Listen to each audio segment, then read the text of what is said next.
Maybe you're like me and you love reading self-help books. It just gets kind of boring sometimes to actually apply that stuff because, well, it's not fun to deprive yourself of the things that your friends and everyone else gets to do while you work harder on some area of your life.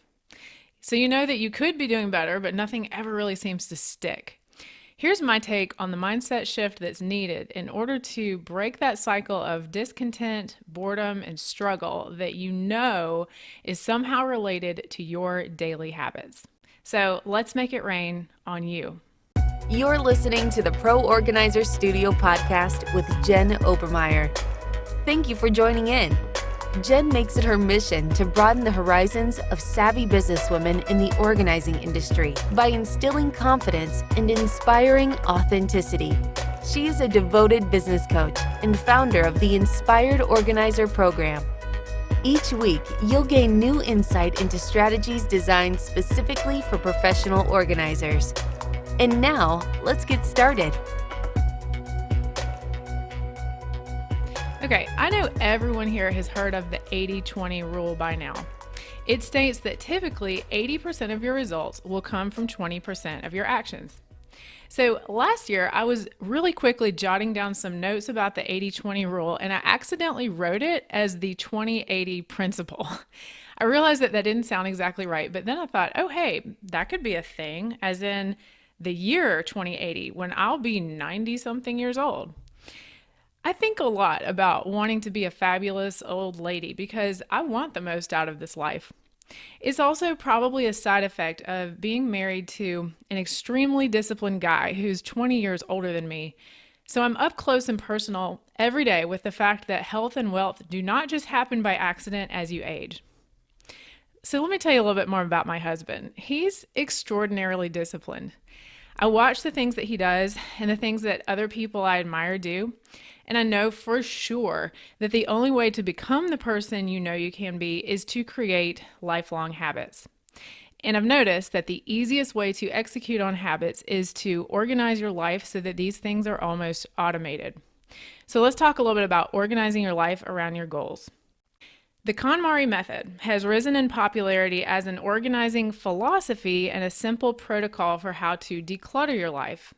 You've probably heard people embracing this method. Does such and such spark joy? That's the question. If the answer is no, get rid of it. Now, gotta say, I do love Marie Kondo because the idea of surrounding yourself with only things that make you feel good is super compelling. The implementation of this ensures all kinds of positive juju and good vibes all around, right? The problem I have with it, though, long term, is that I personally think it could become a dangerous way to justify decisions about what to bring into your home and life in the future. Does this brand new Kate Spade purse spark joy? Well, duh, yes, it does. It will make me feel so good and so proud and so abundant and joyful. I need it. Well, whatever it is, it can feel extremely good while you're standing there at Nordstrom or adding it into your Amazon shopping cart, but not so great in your home long term. So it's truly not the choice of organizing philosophies that determines your long-term success in keeping a neat and decluttered home. It's how much your shopping habits change after the detox and cleanse. Surely you have also experienced the pangs of sadness that the truckload of stuff that you're donating today was once money in your bank account, and you swore that you'd be different from then on. Now, I'm definitely not saying that all spending is somehow wrong. It's just that everything we buy or eat or drink, for that matter, has an impact somewhere down the line to either help or hinder us. My philosophy as a professional organizer is that you should definitely get rid of everything that is holding you back. Having reinvented my own life a few times, I can attest to the fact that getting rid of clothes and belongings that remind you of being a smaller, less confident version of yourself is extremely helpful when you want to move forward. You have to dress and you have to organize your house for the life you want, not the life you have. We've heard that one before, but I'd really challenge you today to think about the life that you do want.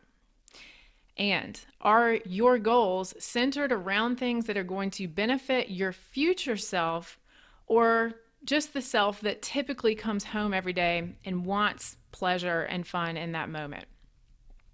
It's so much easier to cut ties with bad habits by doing a huge cleanse of your home and life of things that you know are taking you down a road you don't want to live the results of than it is to quote unquote moderate and perfectly navigate all the potential obstacles that will be standing in the way of your best life, or really that 2080 you.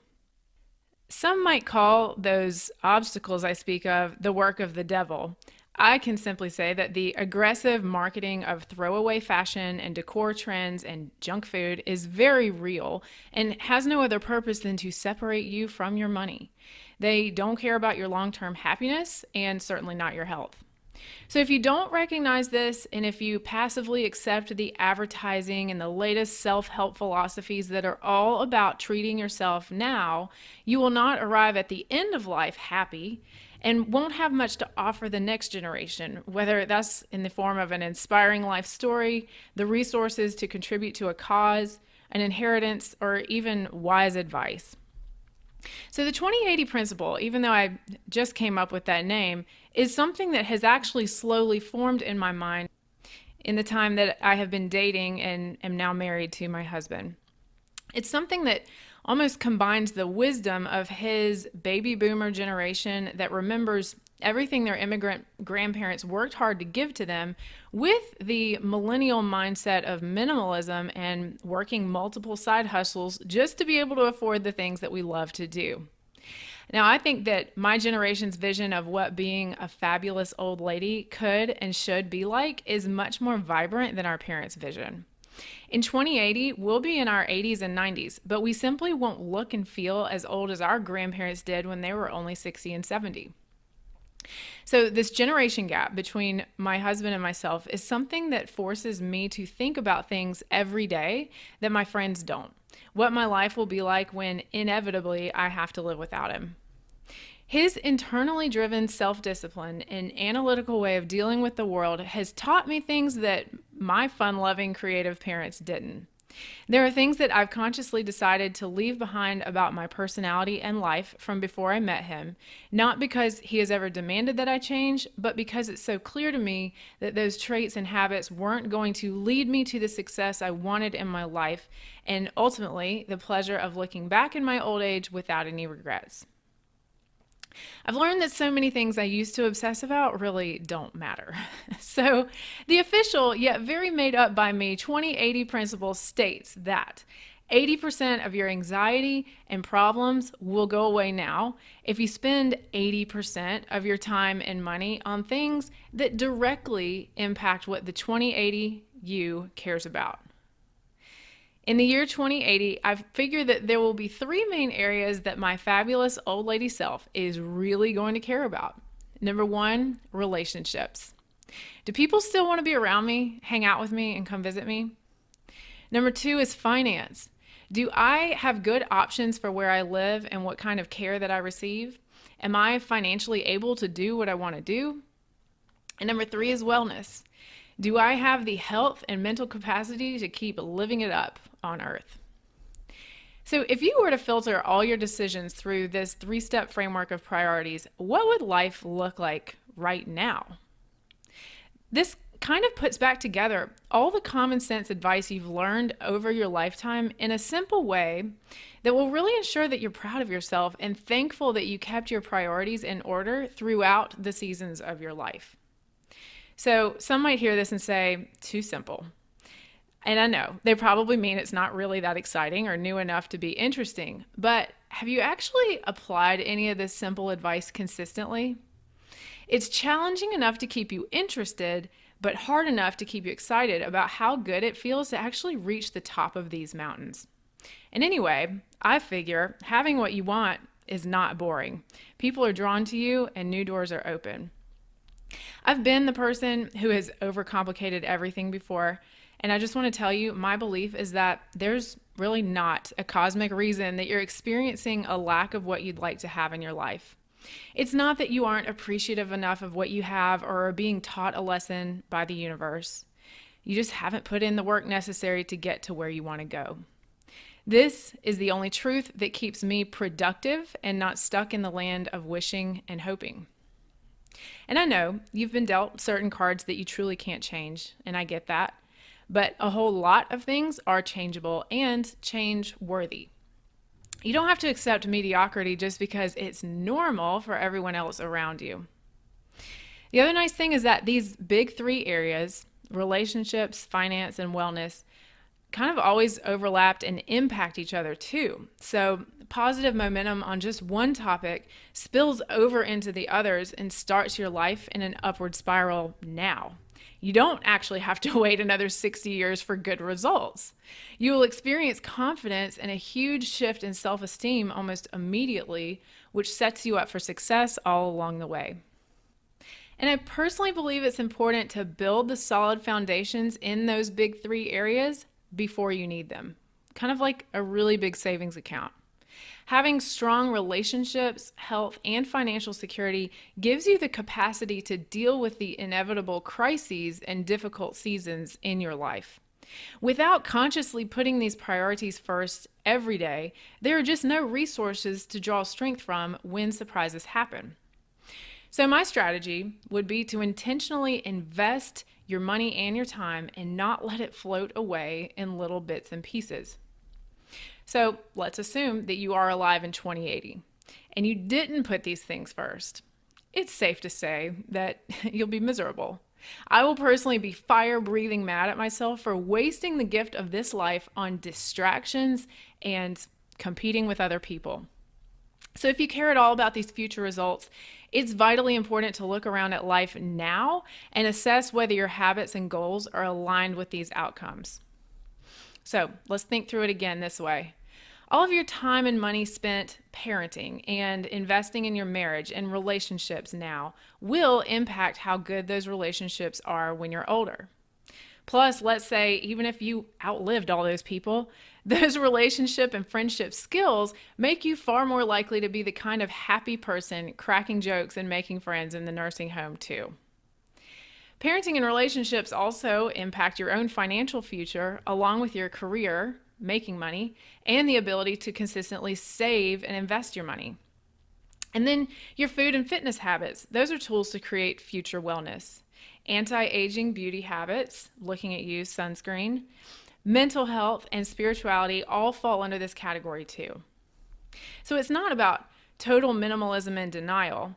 Your home and your clothes and other stuff should give you energy to do all of these things, not to deplete you in the service of impressing other people or quote unquote treating yourself today.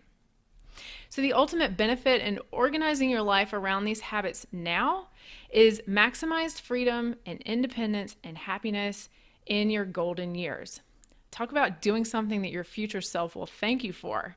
If you're going to live a long time, it doesn't get better than that. And it certainly doesn't hurt to pass down sane habits to the next generation while you're at it. In my book, a well-organized home is the most achievable luxury in life, but maintaining it has to include some intentional strategy behind what you are even buying and doing all this stuff for in the first place. So the 2080 principle states, if you're going to spend time or money on something, it must directly contribute to long-term relationships, financial security, or wellness for your fabulous future self.